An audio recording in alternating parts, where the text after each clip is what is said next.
Bonjour.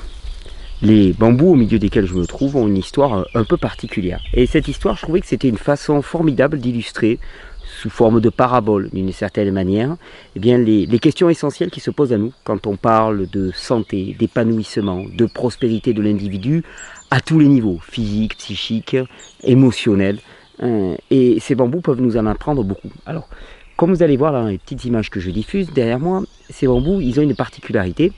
C'est que la plupart d'entre eux ont une hauteur à peu près de 2 mètres. Vous voyez là à peu près, c'est leur hauteur normale. Hein. Ils ont une hauteur, attendez, on ne voit pas la main, mais ils sont à peine un peu plus hauts que moi.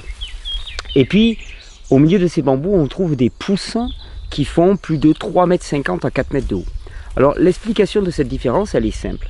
Ces bambous, pendant près d'1 an et demi, 2 ans, ils ont été maintenus en pot, dans des pots à peu près de diamètre 50 cm. Ils étaient maintenus en pot parce qu'il n'y avait pas de terrain où les planter. Et ils se sont développés à une hauteur de 2 mètres. Et puis un jour, ils ont eu la chance de pouvoir être plantés en pleine terre, comme c'est le cas ici. C'était il y a quelques mois. Et au bout de quelques semaines, ils ont commencé, au milieu des pousses qui étaient déjà présentes de 2 mètres de haut, à former de nouvelles pousses qui étaient poussées dans le nouveau terrain, et ces pousses font 3 à 4 mètres de haut. Là où je voudrais attirer votre attention, c'est que le bambou, le pied de bambou qui a développé des pousses de 2 mètres, ou celui qui a développé, comme ici, des pousses de 4 mètres, c'est exactement le même pied. Sa génétique, sa nature est totalement inchangée. Quel est le seul paramètre qui a changé? Le paramètre qui a changé, c'est son environnement. Il poussait dans un pot dans lequel il était contraint et à l'étroit. Il pousse maintenant en pleine terre, dans lequel il peut puiser tous les nutriments et trouver tous les aliments nécessaires à sa croissance. Et le même bambou est passé de 2 mètres à 4 mètres. Globalement, pour les individus, on pourrait dire exactement la même chose. C'est effectivement une question d'interrelation avec notre environnement. Et c'est ce que je dis dans ces vidéos à longueur de temps, c'est si tu te développes à 2 mètres et que tu te sens à l'étroit, c'est parce que le pot dans lequel tu te développes n'est pas adapté. Et qu'il est temps de se planter en pleine terre. Et qu'à ce moment-là, tu prendras le développement que prend ce bambou. Que le potentiel des 4 mètres, il était présent dans ce bambou. C'est pas un bambou nain. On m'avait dit, oui, mais c'est normal qu'il ne se développe pas comme ça, c'est des bambous nains. Et c'est ce qu'on nous raconte en permanence en termes de santé. On nous dit, c'est normal, parce que c'est sa nature, parce que c'est sa génétique, c'est sa détermination. Hop, je vais pas me balader là-dedans. Et c'est ce qu'on nous dit. On nous pousse finalement à nous soumettre et à nous résigner à une condition qui n'est liée qu'à une seule chose la plupart du temps, au fait que nous ne poussons pas dans des environnements adéquats, au fait que nous sommes complètement asphyxiés, étouffés par le pot dans lequel nous poussons et qui est juste totalement inapproprié. Alors globalement, si vous suivez ces vidéos, vous savez que j'insiste énormément sur le terme de responsabilité. J'ai une expression qui m'est chère, qui est « choisis la vie ». Choisis la vie et tu vivras. Pas de moi, c'est du Deutéronome, donc c'est un texte ancien, un texte hébraïque ancien. Choisis la vie et tu vivras. Et pour choisir la vie, il y a 2 paramètres. Il y a d'abord être conscient que nous faisons des choix en permanence et donc que nous sommes responsables de l'état de ce que nous vivons exactement aujourd'hui. Alors attends, déjà quand on dit ça, non mais attends, on est responsable. Ah non mais c'est trop dur, tu veux dire que je suis responsable de ma maladie, tu veux dire que je suis responsable. Il vaudrait mieux pour toi que tu sois responsable. Parce que si tu es responsable de ta maladie, ça veut dire aussi que tu es responsable de ta guérison.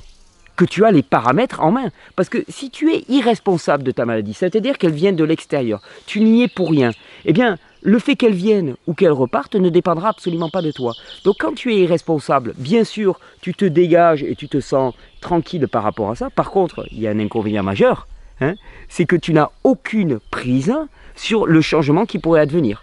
Eh oui, tu es irresponsable. Donc puisque tu es irresponsable, tu n'es responsable de rien. Tu n'es responsable ni de la maladie, ni de la guérison. Tu n'es responsable ni des mauvaises circonstances de ta vie, ni des bonnes qui pourraient advenir. Alors, je préfère nettement la responsabilité. Je la préfère parce que c'est la réalité. Parce que au quotidien, nous faisons des choix. Faisons des choix. Alors, des fois, on te dit, oui, non, mais les choix, je les ai faits, je n'avais pas l'information. Ok, mais tu as quand même fait un choix. Tu as quand même fait un choix. Et c'est parce que tu as fait un choix et que ce choix t'a conduit à une situation qui ne te convient pas que tu vas pouvoir maintenant faire un autre choix. Si tu n'avais pas la possibilité de faire des choix, tu ne pourrais pas faire des choix vertueux. Donc il est important, je pense, et je pense que c'est la première étape, de reconnaître que nous avons fait des choix. Nous avons fait des choix, et ces choix-là, ils nous ont conduits à un état. Choisis la vie. Ça veut dire deux choses. Ça veut dire que premièrement, il va falloir que tu exprimes ta capacité à faire des choix. Et deuxièmement, ça veut dire que d'un côté, il y a la vie et de l'autre côté, il y a la non-vie. Un bambou qui se développe dans un pot de 50 cm est un bambou en survie, qui exprime comme potentiel de survie. Et la plupart d'entre nous, on est ça. On est en train d'exprimer un pauvre petit potentiel, et puis on te dit « Ah mais c'est normal, c'est ta génétique, c'est ta famille, c'est ta rien du tout. » C'est ton terrain. Parce que ta génétique, ta famille, elle est ce qu'elle est, d'accord? Mais l'expression du maximum de ton potentiel dépend exactement du terrain, de l'environnement dans lequel tu te développes. Est-ce que tu penses que tu peux te développer de manière adéquate si tu te développes à la lumière des néons, tout le temps à l'intérieur, assis, à manger une nourriture qui est complètement vide, d'une certaine manière, qui est privée de micronutriments, chargée de pesticides, que tu fumes une cigarette, que tu respires un air qui est pollué, que tu bois une eau qui est polluée, que tes interrelations avec les autres ne sont absolument pas épanouissantes, mais sont faites de moqueries, de railleries, de violence, de colère et de colibé. Est-ce que tu penses que c'est un environnement dans lequel tu veux te développer? Est-ce que tu penses que ce bambou, si je le mettais dans un pot encore plus petit, puis que je le maintenais à l'intérieur, loin de toute lumière extérieure, est-ce que tu penses qu'il va prospérer? Ben non. Et est-ce que tu penses qu'il serait bon à ce moment-là de se dire « Oh, mon bambou ne se développe pas de manière adéquate, donc je vais lui mettre des engrais extrêmement recherchés pour le faire pousser. Est-ce que je vais trouver un moyen de stimuler sa croissance ?» Ben non, il y a une solution bien plus simple qui n'a aucun effet secondaire, qui est accessible à tous et qui est dans l'ordre des voies naturelles qui sont toujours les meilleures, c'est de le mettre au soleil, en pleine terre. Et la plupart d'entre nous, ce que la maladie nous dit, ce que la difficulté, ce que la douleur, ce que les problèmes dans la vie nous disent, ils nous disent simplement « tu n'es pas dans ton environnement ». Tu n'es pas dans un environnement qui te permet de prospérer. Et à ce moment-là, ça nous oblige à exercer notre sens critique, à aller questionner notre environnement, et questionnant notre environnement, de se dire mais qu'est-ce qui ne va pas dans mon environnement? Qu'est-ce qui ne permet pas que je m'exprime en étant un bambou de 4 mètres bien charpenté? En plus, ils sont superbes, ceux-là, vous avez vu, je ne sais pas si vous les voyez à la caméra, mais ils ont une bande verte qui alterne, qui tourne de 90 degrés à chaque... je ne sais plus comment on appelle ça dans le bambou, vous savez, il y a des nœuds, et entre chaque nœud, bien, les bandes vertes tournent à 90 degrés. Ils sont superbes, ils sont magnifiques, et pour exprimer leur plein potentiel, ils avaient simplement besoin d'un terrain riche. Régénère, c'est juste ça. Régénère, en 5 minutes, c'est juste ça. C'est choisis la vie en ayant conscience que tu te développes à l'image de ton environnement. Tu te développes. C'est-à-dire que tu as ton potentiel, c'est certain, tu as ta génétique, c'est certain. Par contre, l'expression de cette génétique est complètement conditionnée par ton environnement. Et autant ta génétique, c'est une donnée, c'est une fixité, autant dans cette fixité, il y a une part d'adaptabilité, il y a une part de modification qui est juste extraordinaire, qui est liée aux conditions de ton environnement.